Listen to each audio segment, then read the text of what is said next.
Wonderful. Good evening, everyone. Thank you for being here. Welcome to the 7/23/2024 regular business meeting of the McMinnville City Council. I'd like to call the meeting to order and request our city recorder, Claudia Cisneros, do a roll call. Councillor Geary. Good evening. Councillor Minke. Present on Zoom. Councillor Chenoweth. Here. Councillor Payne. Present. Councillor Peralta. Here. Council President Garvin. Here. And Mayor Drabkin. Here. Thank you. And I've asked Councillor Payne to lead us in the Pledge of Allegiance. If you're able to stand, please do so. I pledge allegiance to the flag of the United States of America and to the republic for which it stands, one nation, under God, indivisible, with liberty and justice for all.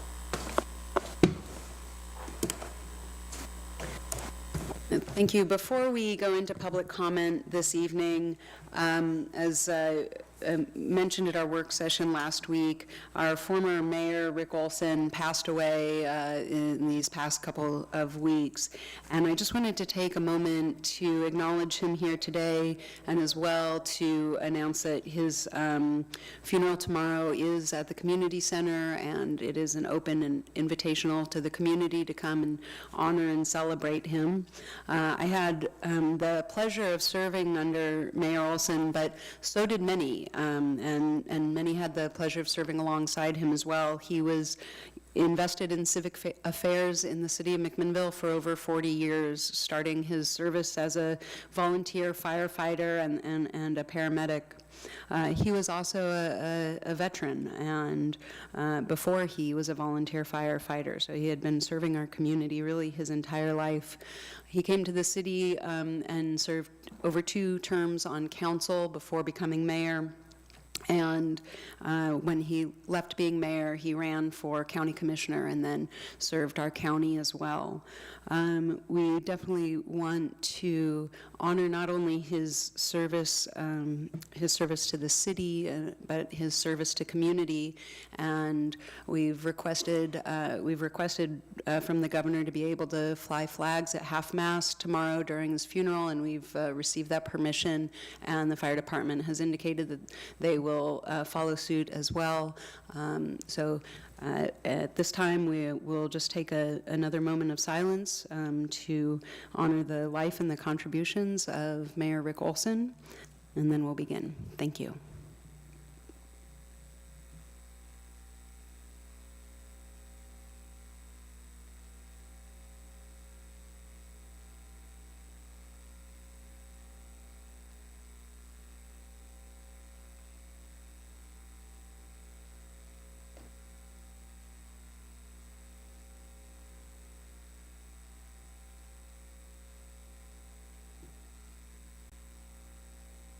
Thank you all. We will now move into comments from community members. Any interested audience members are invited to provide comments, and any comment provided that requires some type of follow-up will be assigned to a staff member. Anyone may speak on any topic other than a matter in litigation, a quasi-judicial land use matter, or a matter scheduled for public hearing today or at some future date. Comments are limited to 3 minutes per person for a total of 30 minutes. If you're on Zoom and you wish to speak, please use the raise your hand feature or the chat function, and our city recorder will announce you when your turn is up.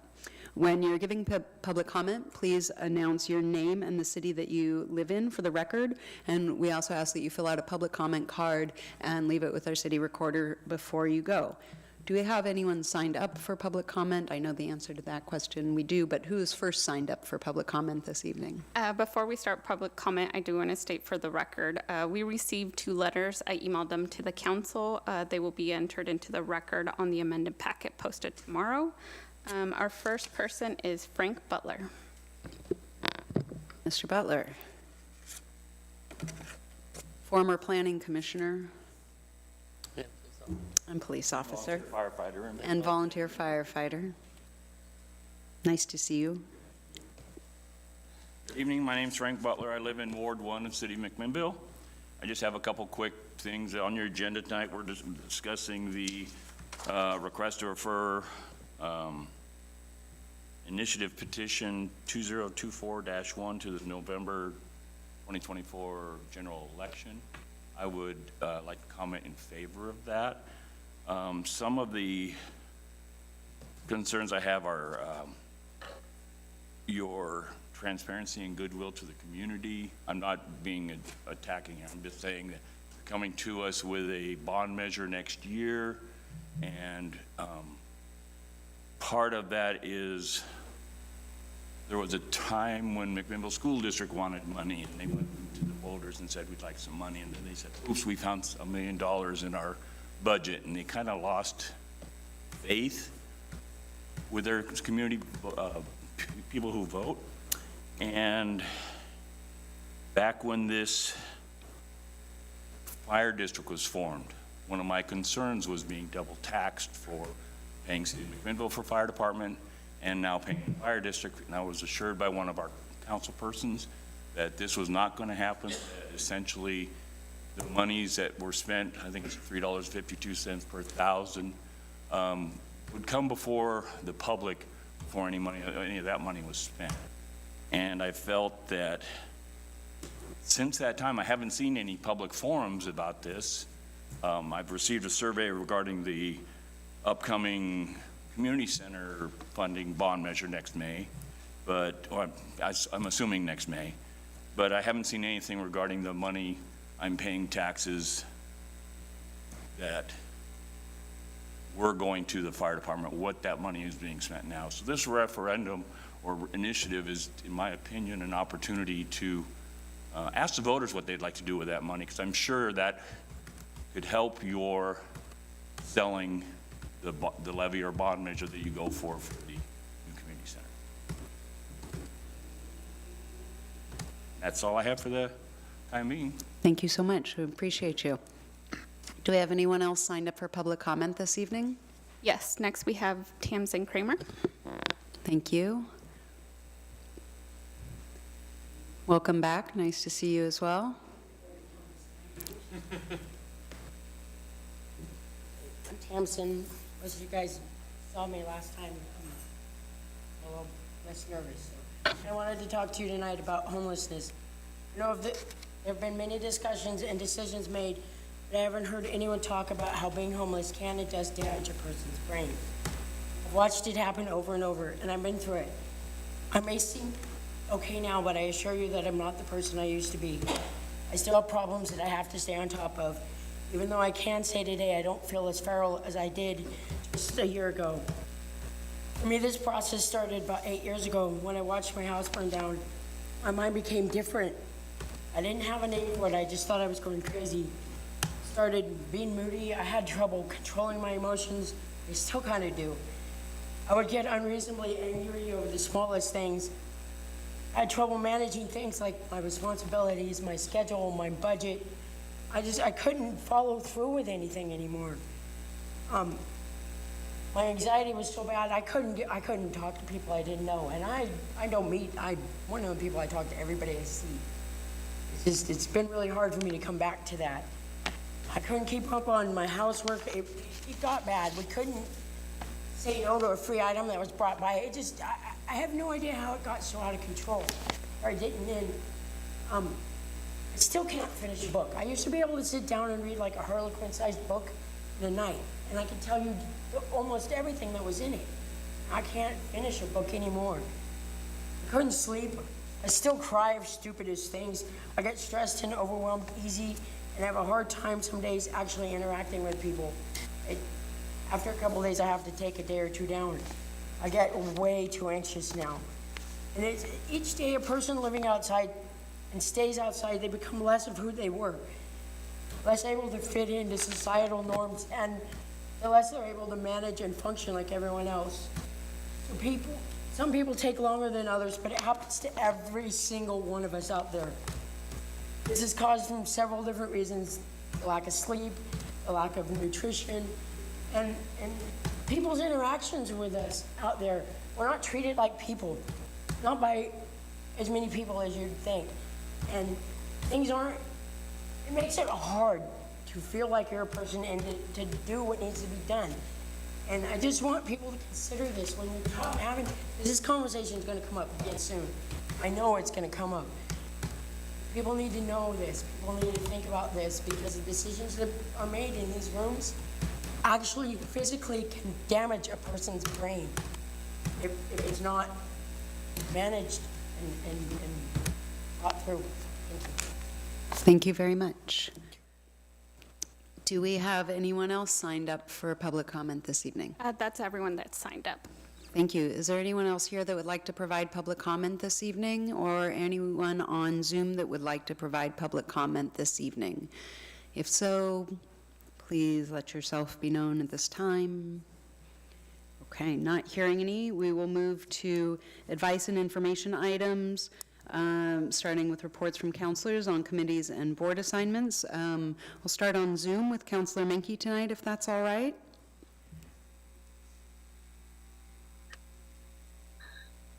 Hi.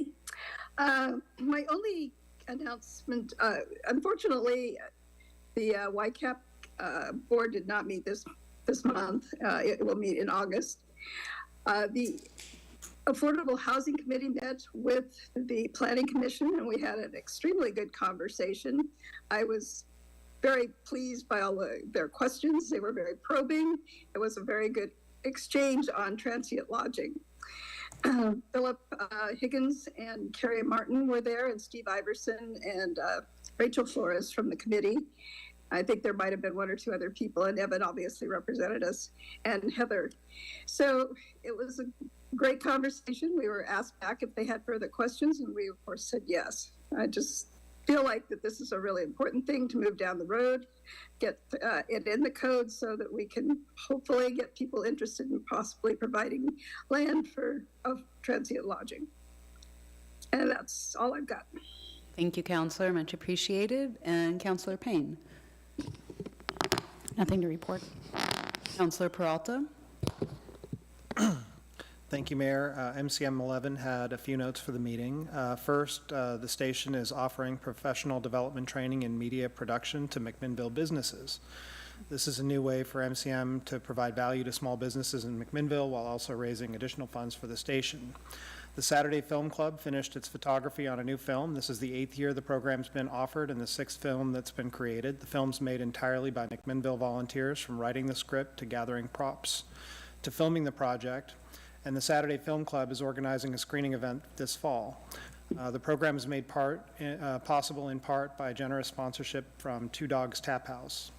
The executive director, Kyle Dodderman, recently came back from Alliance for Community Media Conference that took place in San Jose this year. The main topic was finding new methods to fund media centers, and there's a lot of work being done around the country to secure the future of organizations like MCM 11.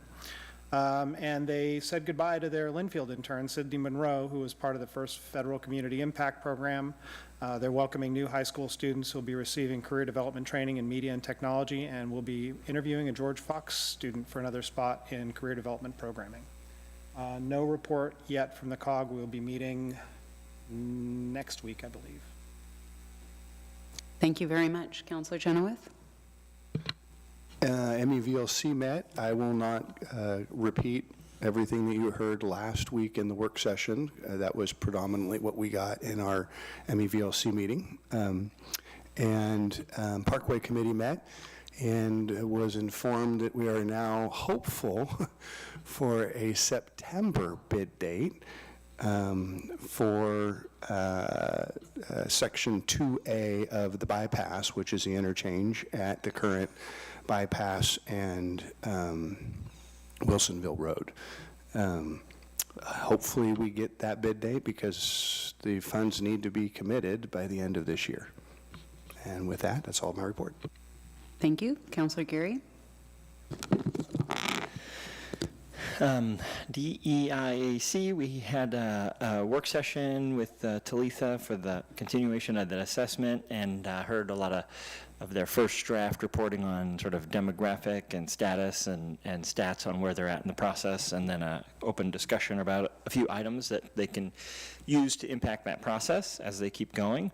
Third Street Improvement Plan, had a long, good conversation kind of on a gut check about a lot of the curbless accessibility, design elements of the overall design, and after a good discussion, we sort of gave them direction to go back to the drawing board a little and bring a more curbless, low barrier approach to designing downtown to see what that would look like. Affordable housing, you heard from Councilor Menke. I was on Zoom for that meeting. And then an oldie but goodie, MacPack. The survey is out there live for input from the community on the potential May ballot measure for what we want to do and what those elements should be. So open to the public. I think iHeartMac.org can be where you can get that. So, and there's a good concert going on at Lower City Park, Upper City Park right now. That's my report. Thank you. Council President. Thank you, Mayor. Airport Commission hasn't met since our last meeting. Wycombe and Visit McMinnville both had their meetings canceled, but we will be having interviews of prospective new CEO for Visit McMinnville at our August meeting. And Fire District, we're going to our once-a-month meetings. Our first meeting for this fiscal year is this Thursday. Still working with City on transferring IT, and I think last meeting I mentioned we bought a few medics, and this meeting we have on our agenda to potentially look at buying a couple fire engines, which would get our fleet back into not quite a reactive Band-Aid repair state and something proactive that we can plan for. So, Thank you so much. Councilor Peralta, you're speaking at the COG, no, or did that just happen? Or the dinner? I'm sorry, I know I had a conflict, I can't remember whether it was past or forward. We are having a dinner. I regret not including that in my report, so thank you for that gentle reminder. And I will email that to the council unless you have more to explicate. No. But I am not speaking. Oh, you're not speaking, okay. All right. For my report here, I did want to say that I did continue the conversation that was brought up by Councilors Peralta and Chenoweth, expressing desire to talk about kind of the cumbersome state mandates that have been coming down. And so I just want you both to know that I am continuing to pursue that conversation. It didn't just happen here on the dais. I also had the great pleasure of keynoting for the Urban Land Institute for their Cascadia Regional Conference, which happened to be in McMinnville on Friday. And the topic was housing and hospitality and the challenges facing the Willamette Valley, which meant I was very nicely able to talk about a lot of the work that we've been doing in and around the city of McMinnville to encourage housing, and ended with very specifically talking about our upcoming project at Northwest Rubber Plant and that redevelopment, and I was able to talk about that in length to a room full of developers and engineers and architects and the people that would be bidding on that project. And serendipitously, the RFQ went live on Friday at noon, and by close of business, we had 22 requests, I believe, for the RFQ. So that is fantastic news. Also, in the vein of affordable housing, the city was able to pull together some members of the McMinnville Affordable Housing Commission, Council, YCAP, First Federal, and the owners of a property that has just been reconstructed.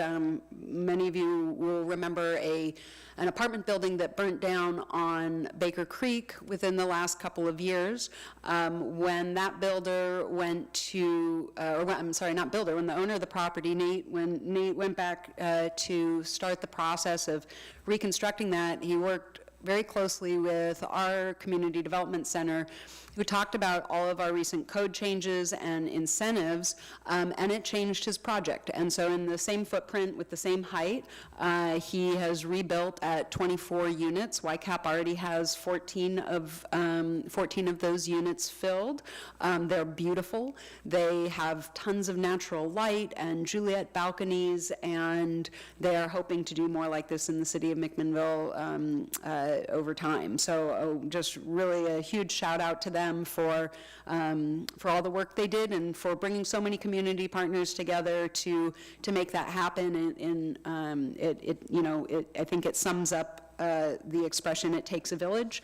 I just want to thank them for their courageousness in going after that and increasing our housing stock.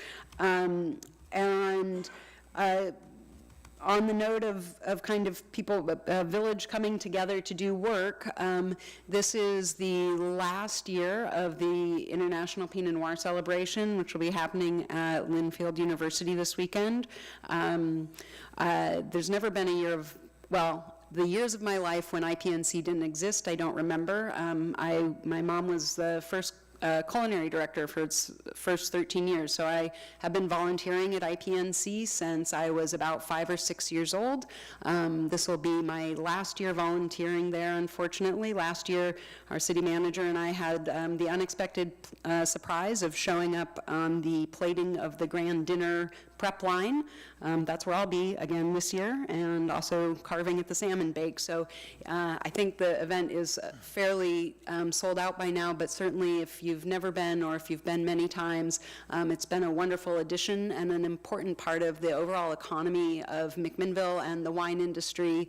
And while it looks to reform itself and figure out what its future is, I just didn't want to miss the opportunity to note the impact that that's had on surely tens of thousands of lives at this point. And then ending on a lighter note, I will be at Art in the Park on Thursday night, and I hope you will too. City Manager. Thank you, Mayor. Nothing to report tonight. Mr. Leitenberg. Thank you, Mayor. Nothing from the legal department tonight. Thank you. Vicki Hedges. Just a reminder that we'll be posting the Chief of Police position at the beginning of August.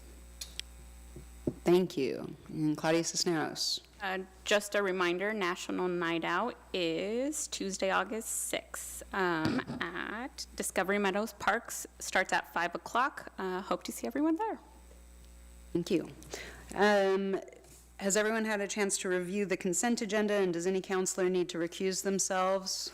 Point of order, Mayor. Yes, sir. Or not point of order, point of privilege, just before we move on to the consent agenda, may I make a comment? Please. Yeah. Thank you. I just wanted to make this comment to Ms. Kramer in the audience. A lot of times we forget to mention that we don't respond to public comments from the dais.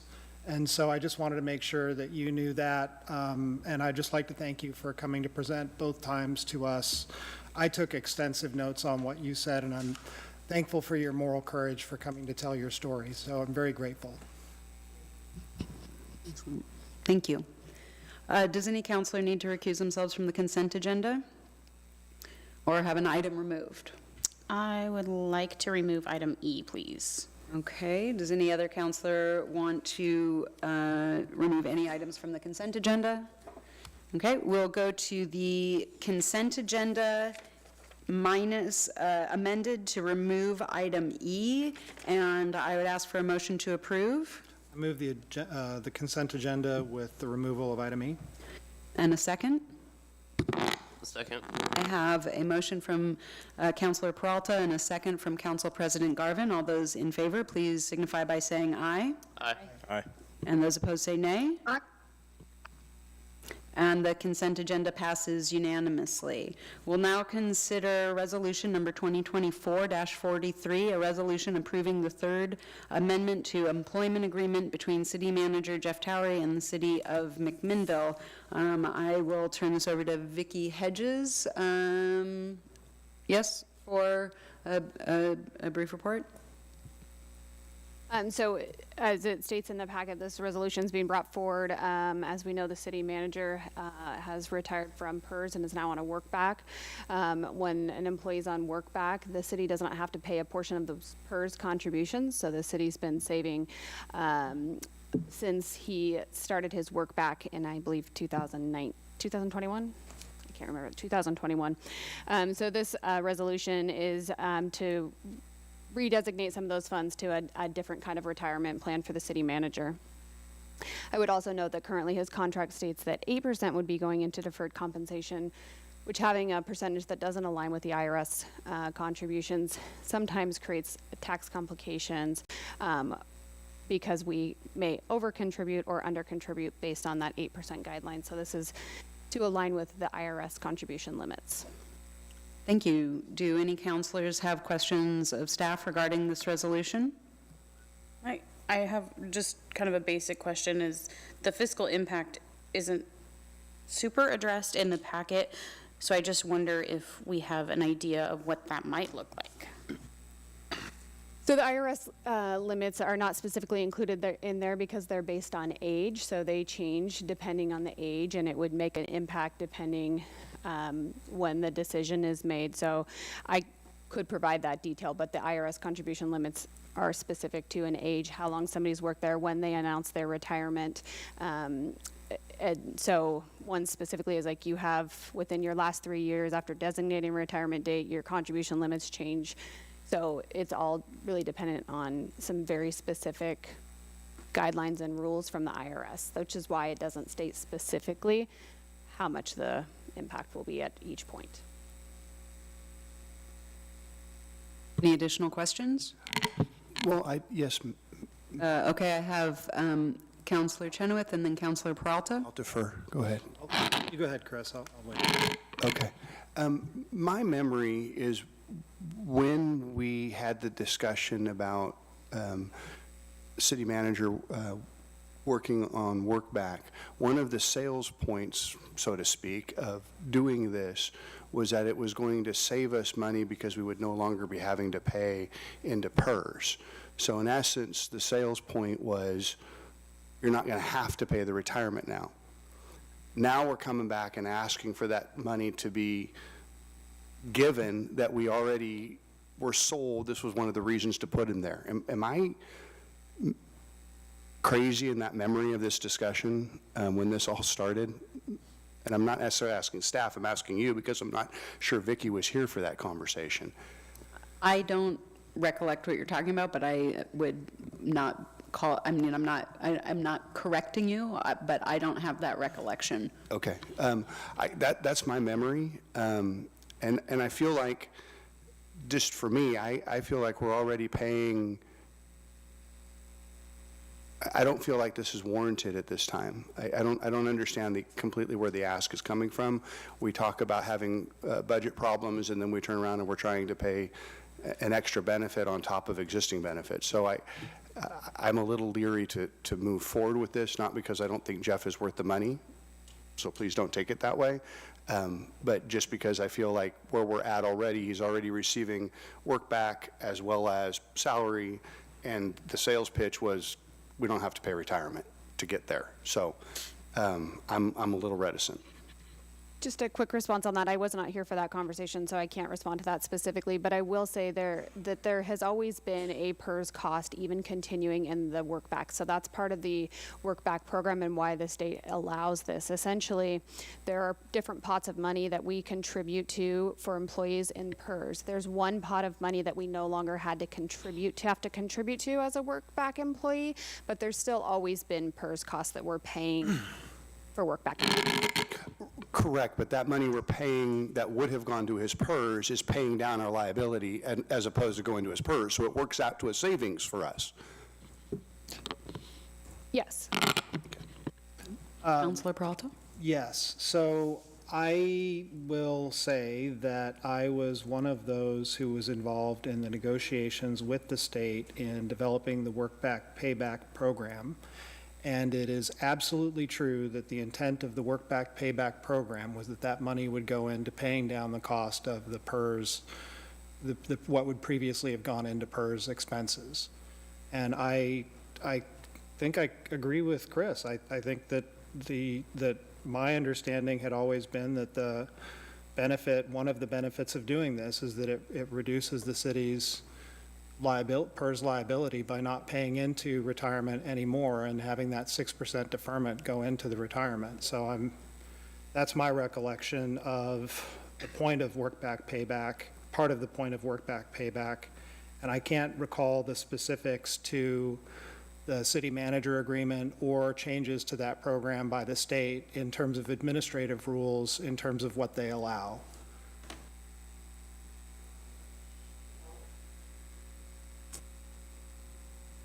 Any additional comments? Council President? Thank you, Mayor. I do have a recollection of Kylie mentioning that it would save us on some PERS liability costs, like Chris and Sal spoke to. I guess for me, my concern would be is if we did authorize this, that it sets a precedent within the organization that we now are going to allow workbacks and also allow deferred comp to, be an additional retirement benefit.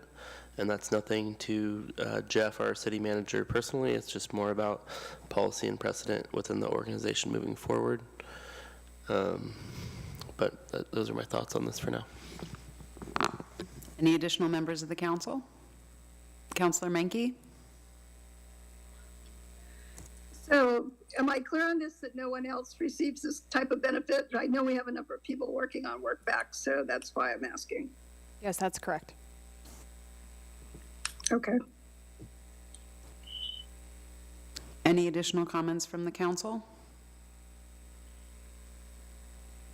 Not hearing any, I would ask for a motion.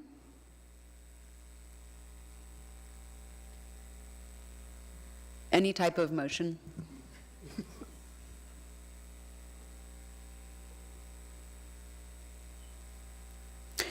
Do we want to, would the council like to bring this back, or does the council feel prepared to make a decision on this resolution?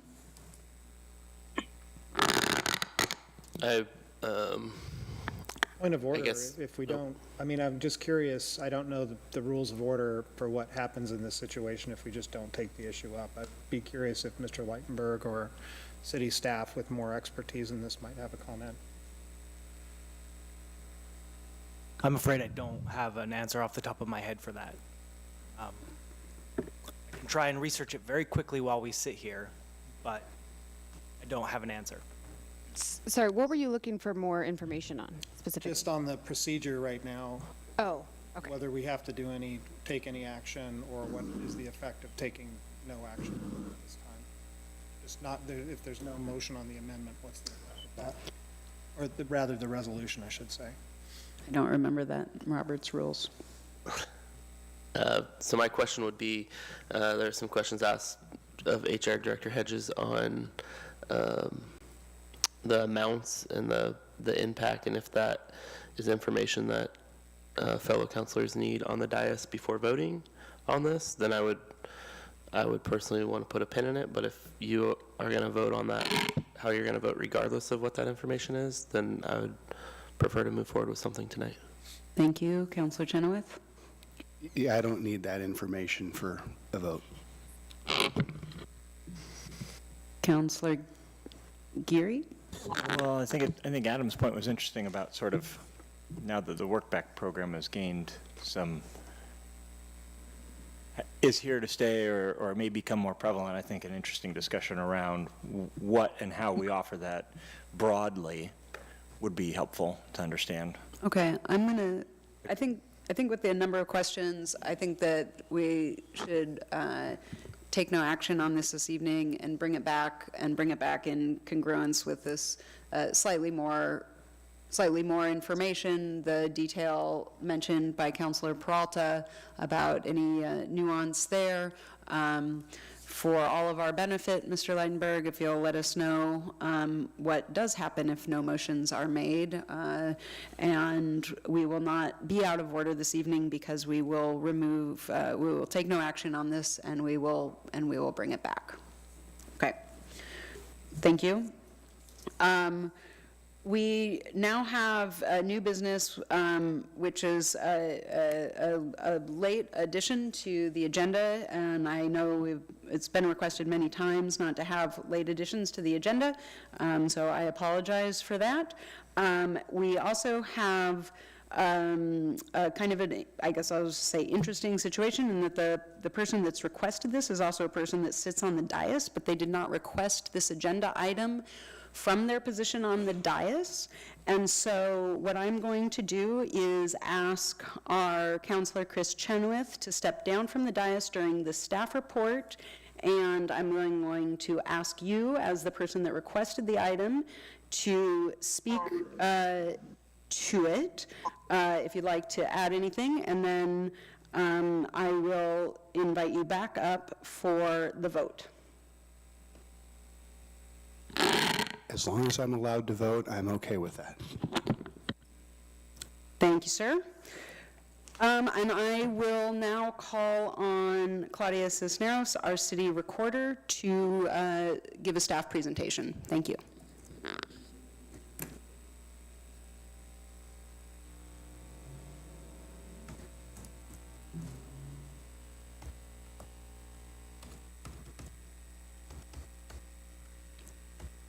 Okay, I am going to share kind of a high-level process of an initiative.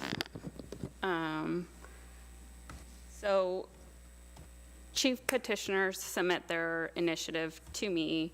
We go through the process, which this particular petition has already been vetted through the process of the step that we're at now is collecting of signatures. So the chief petitioner must submit 100% of the required number of signatures before I can begin verification process. And by that, I mean taking the collected signatures to the county to have them verify the signatures. The number of signatures needed is 15% of the McMinnville registered voters, and there is a 2-year deadline for the chief petitioners to submit their signature sheets.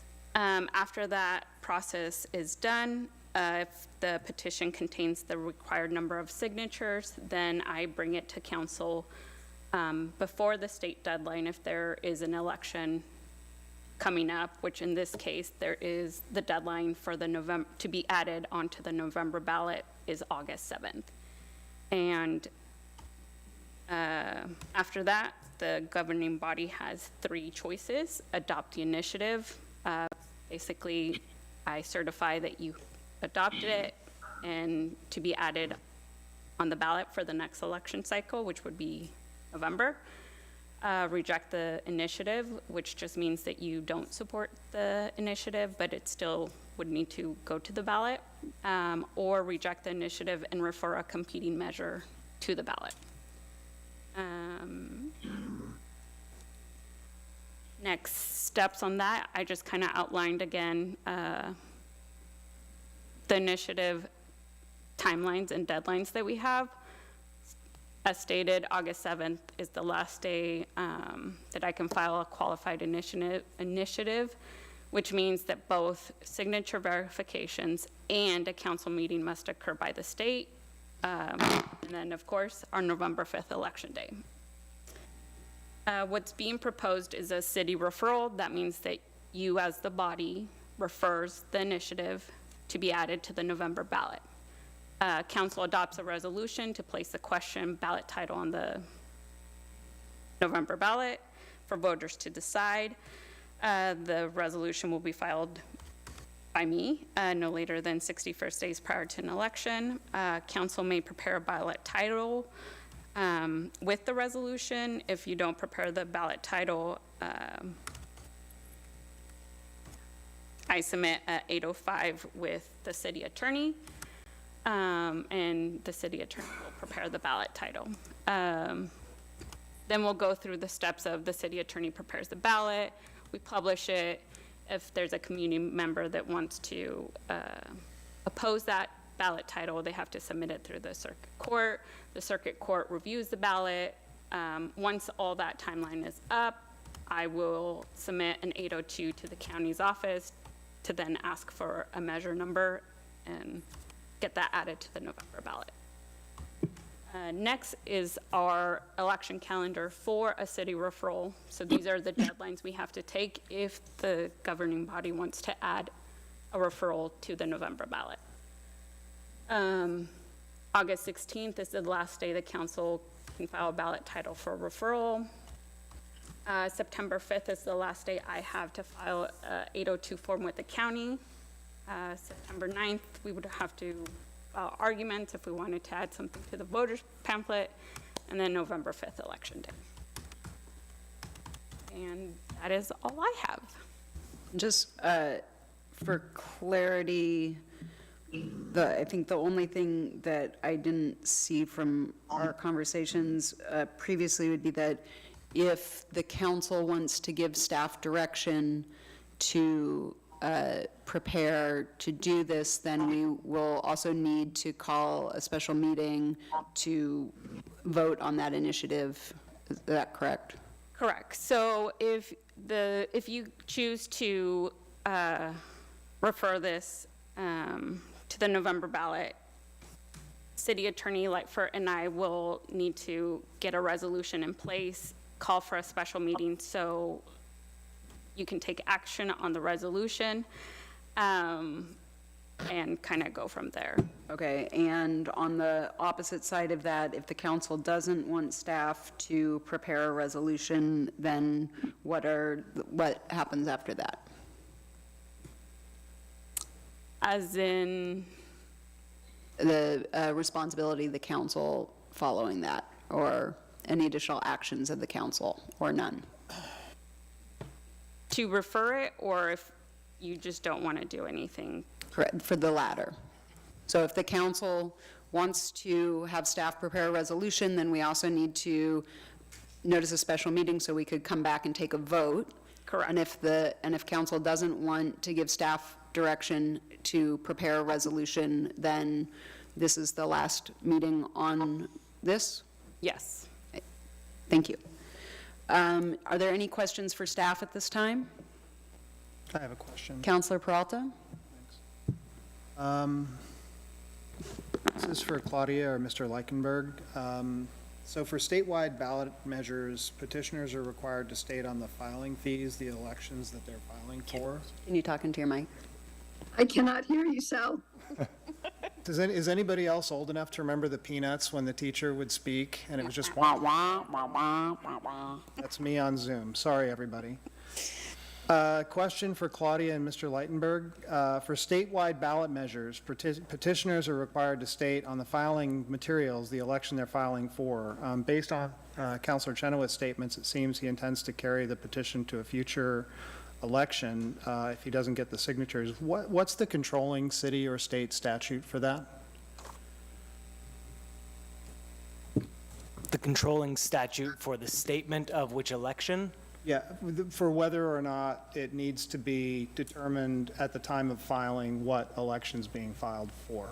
I couldn't tell you the ORS number off the top of my head, but the one that controls by our research and estimation in this situation is that petitioner has 2 years to succeed for an election. Okay. And initiatives have to either be on a May or November ballot. But they don't, okay. So for statewide measures, the 2-year period refers to the election period, that 2-year period. And it seems like in this case it doesn't. So so you're referring to an ORS statute, the city's interpretation of an ORS statute, not necessarily the Secretary of State's interpretation of that? We have been following not just the statutory language, but the Secretary of State's guide for this process. Okay, that's what I wanted to clarify. Thank you. Thank you. Councilor Menke? Am I correct in understanding that he does not yet have enough signatures? That is my yes. That's my understanding. That's why he made the request to bring this to council.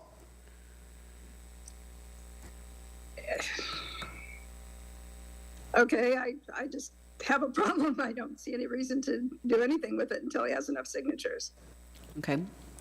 We're going to do, just, sorry, I didn't clarify this. So we're going to, well, I'm trying to follow a regular order, so we'll have questions for staff, and then opportunity for the chief petitioner to present, and then questions for the chief petitioner, and then council discussion before a vote.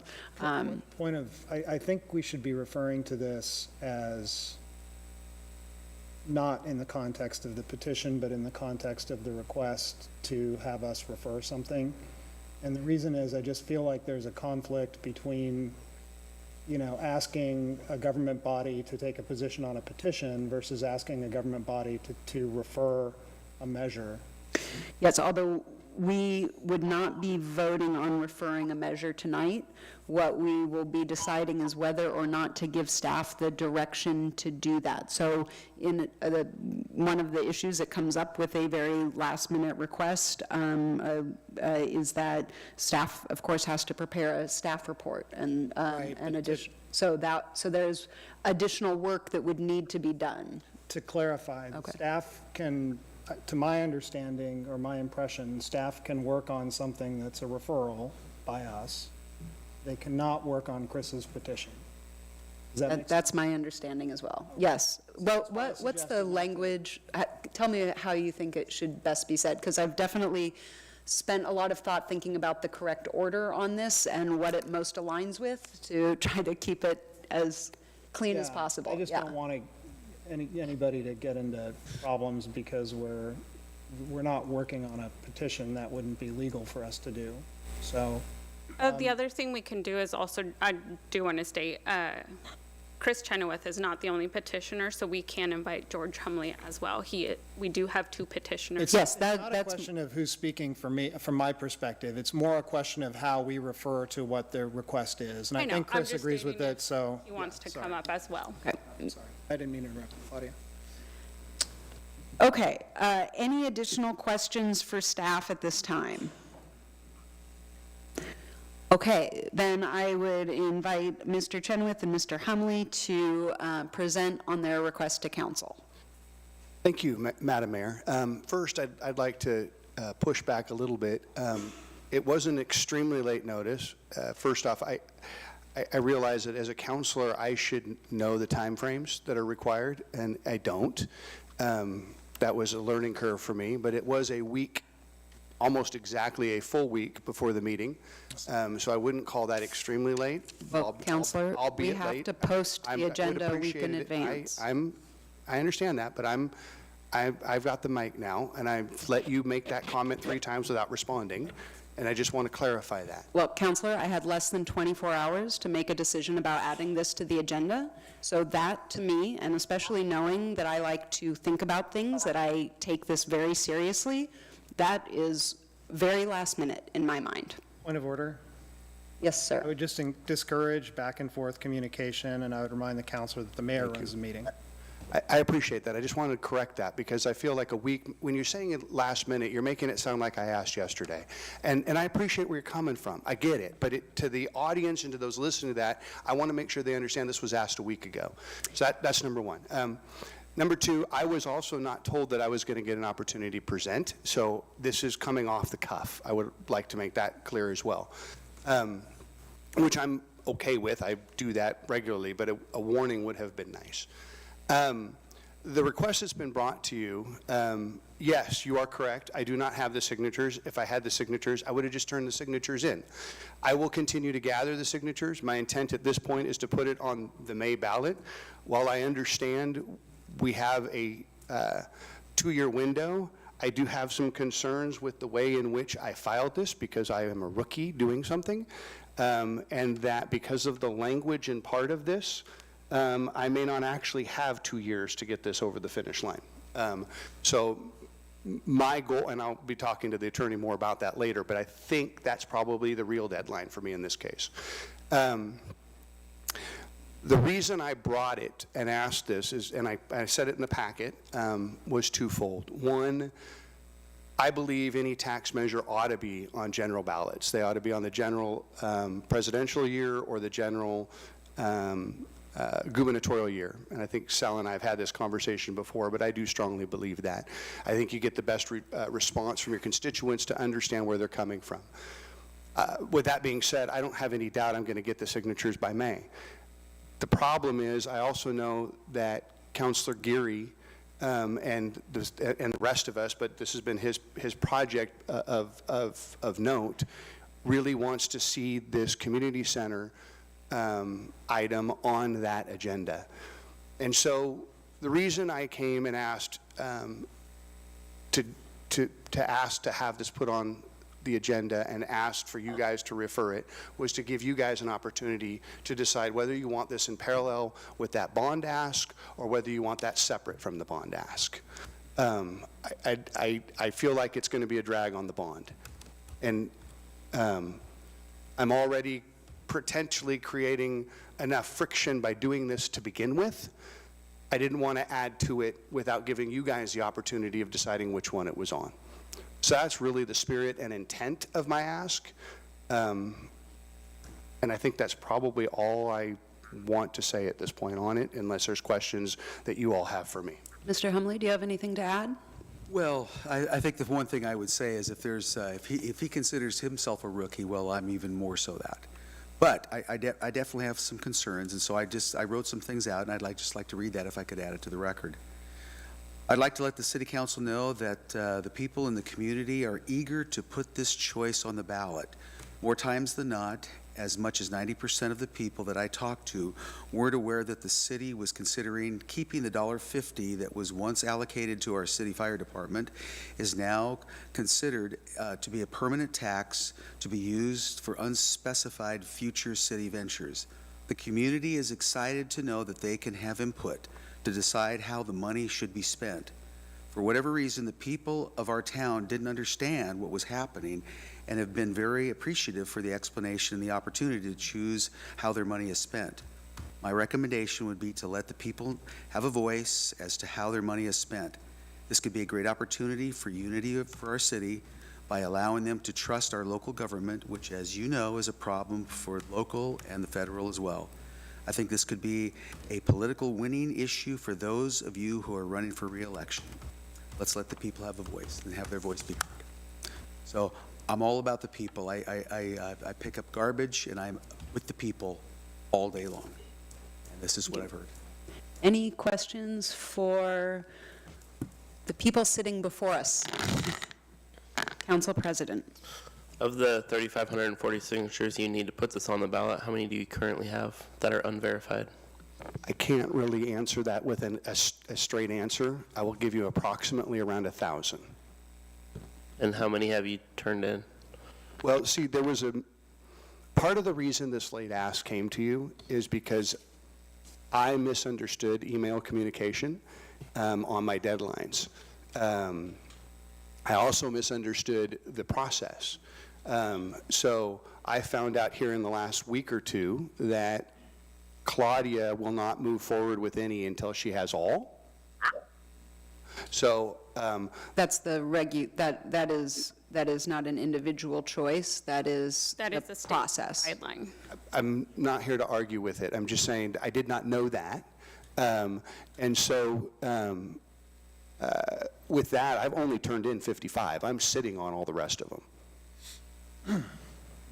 Because I only turned in a batch for test that included 5 of the 10 signature sheets and 5 of the single signature sheets with the intent of testing to see that we're doing everything exactly correct. So that's all that's been turned in. In my office, I have boxes of them. I'd say we're at about 1,500 right now. Additional questions? Nothing further.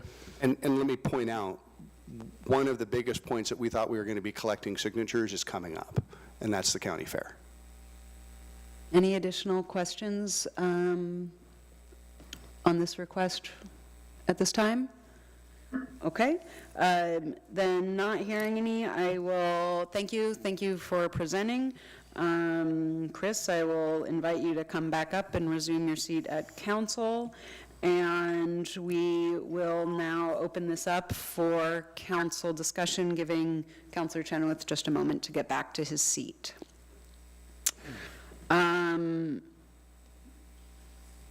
I think we can kind of go around the dais on this.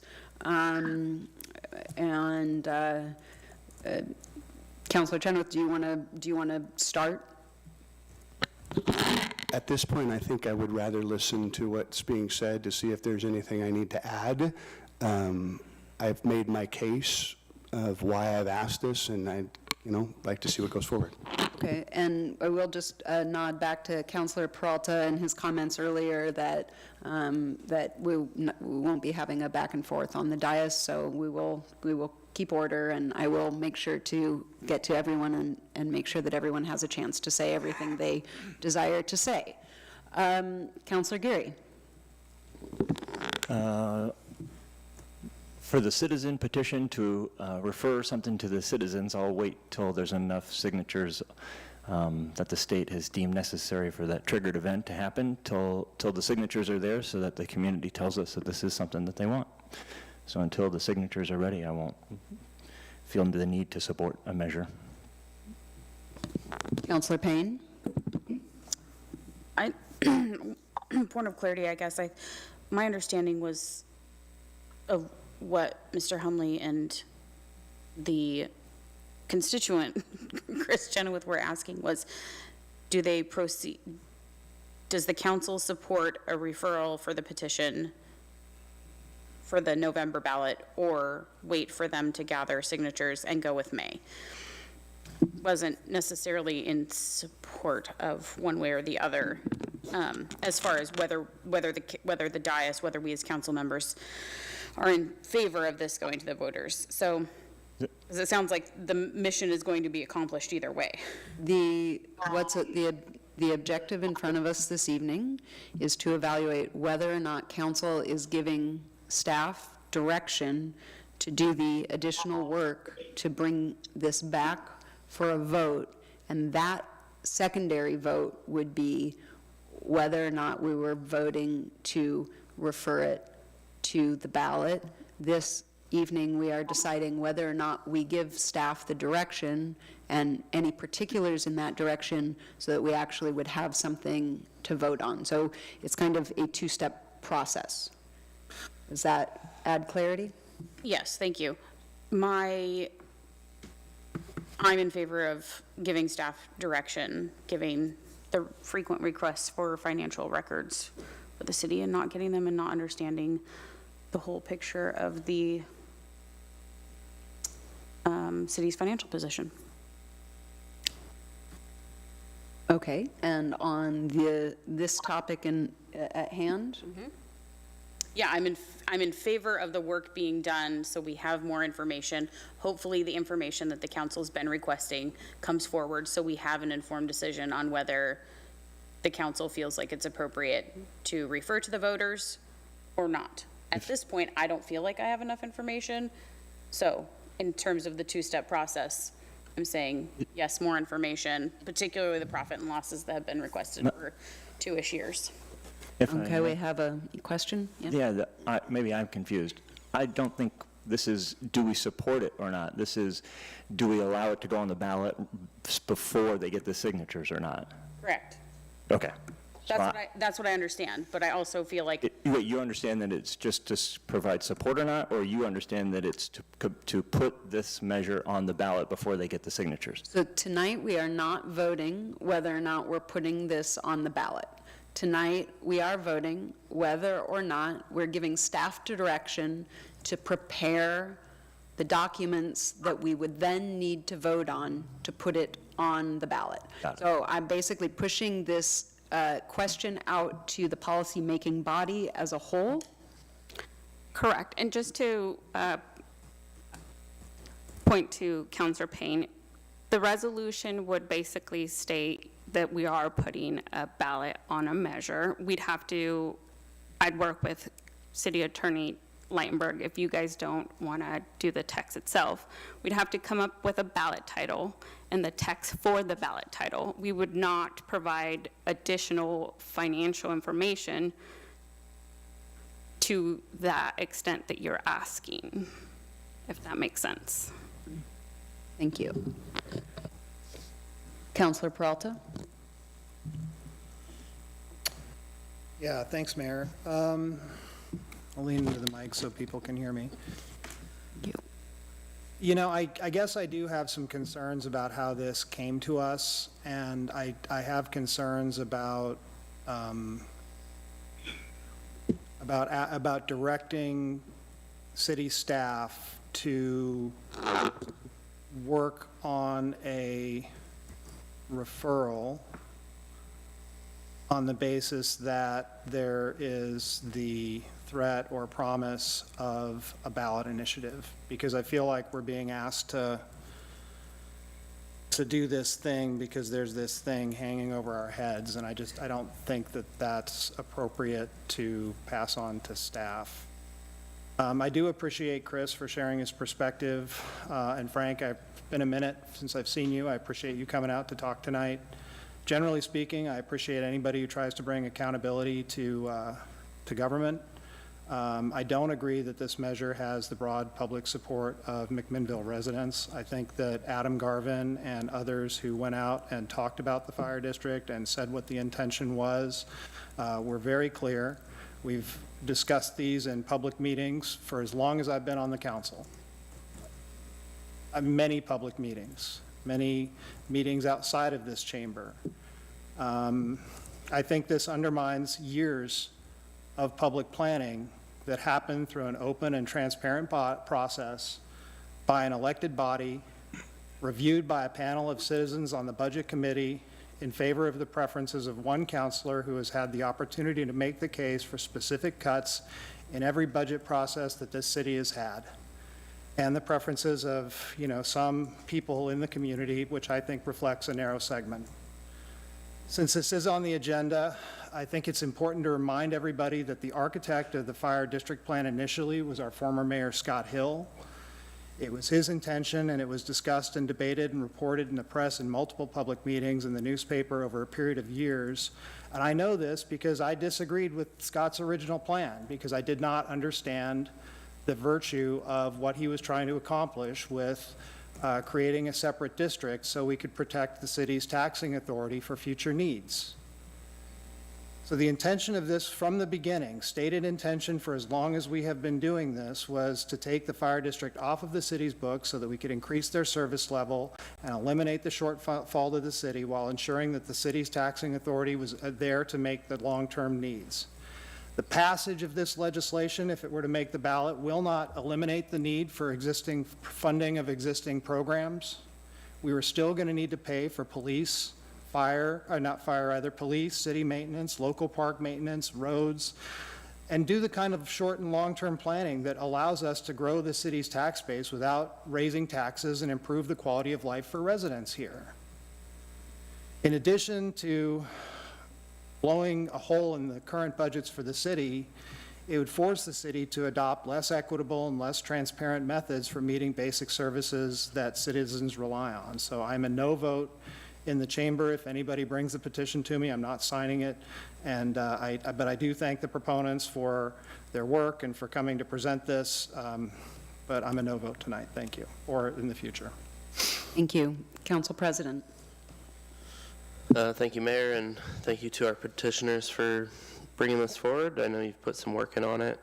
From my perspective, I spent a ton of time with Union President Godfrey and others campaigning on the fire district. I was very transparent at every turn that we were going to be keeping the $1.50. I spent hours every evening responding to constituents, pulling their personal tax records from the county website and breaking it down to the penny on what they were going to spend in tax revenue in the long term at the full $2 per thousand, and in the short term of it coming on at 50 cents a year, like our initial polling showed. So I don't see where citizens weren't informed. We met the timelines that we laid out in our campaign efforts. We moved into some outreach efforts in Q3 of the 23 calendar year. We started having budget meetings and budget hearings Q4 of 23 and Q1 of 24 on a calendar year basis. And I just don't see where the city has fallen short on any of their promises. If Councilor Chenoweth or anybody else would like, I have a full rundown of my social media response that I would copy and paste and insert different citizens' tax information, as well as I have a number of emails that I responded to constituents and broke it down.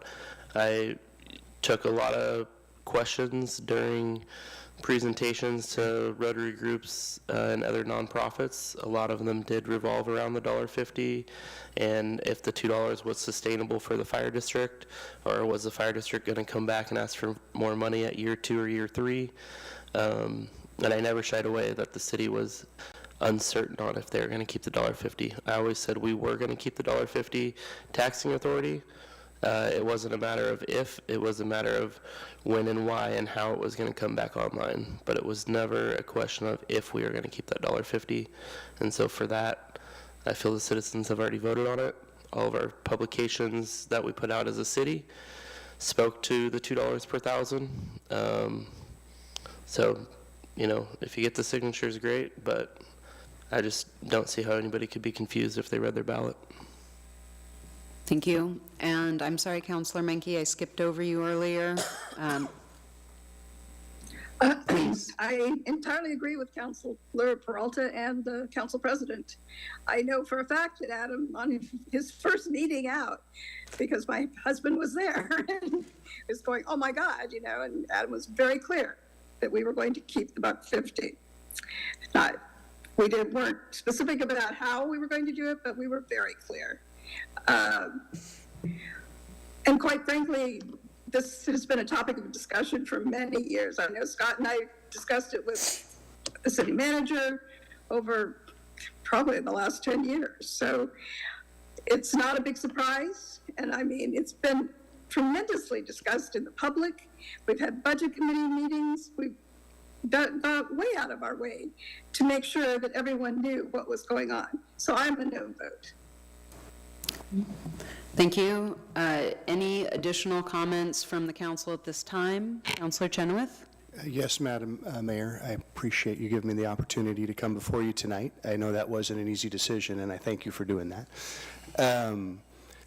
I will say, Adam, I agree with you that your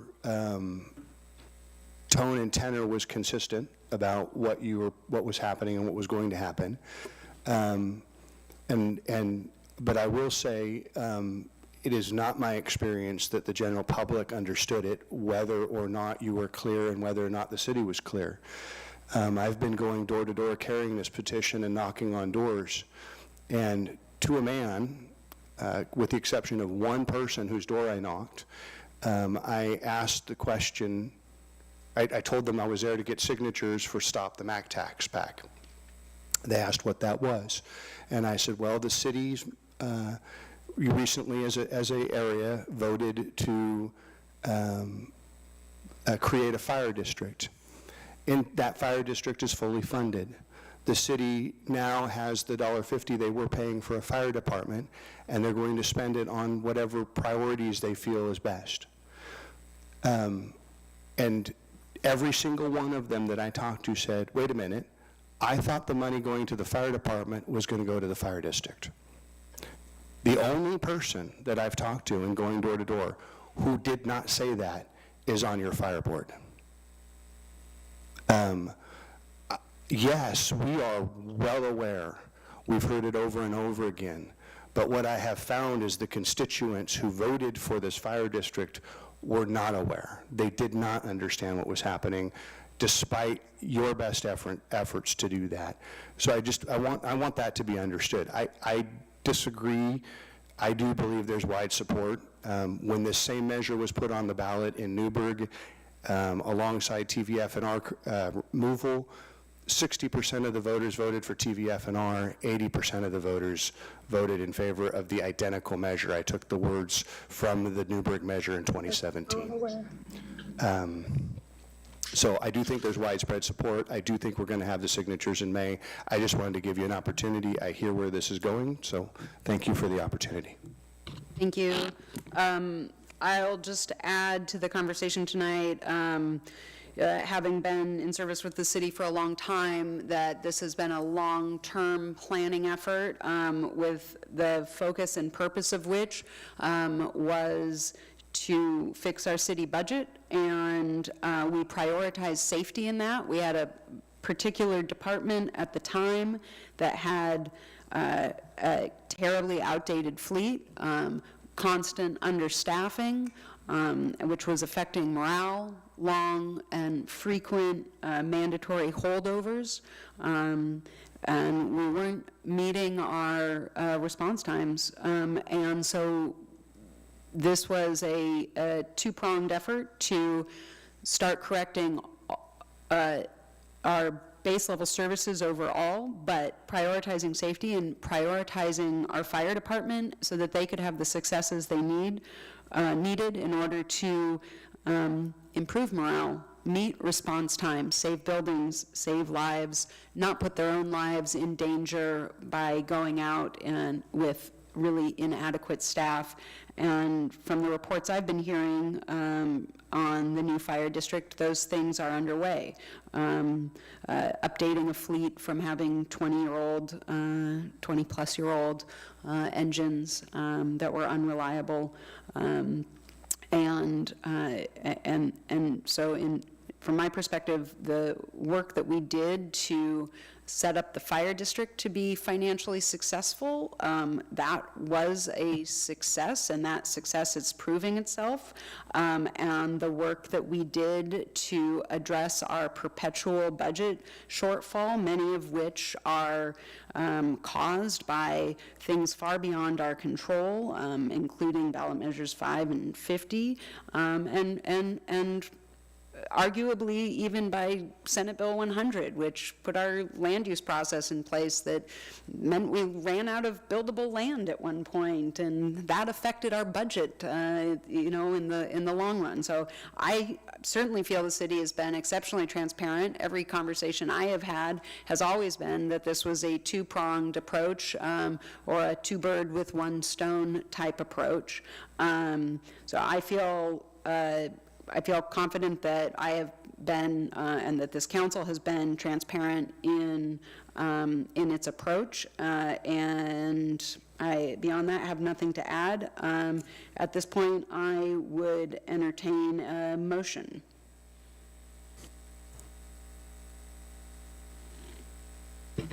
I would move that the city council refer this to the voters so that the voters can have a voice. Do I have a second? Second. Okay, I have a motion from Councilor Chenoweth and a second from Councilor Payne. All those in favor, please signify by saying aye. Aye. And those opposed say nay. Nay. Hey, And the motion fails 4-2. And with that, the council meeting is adjourned at 8:12 p.m. Thank you.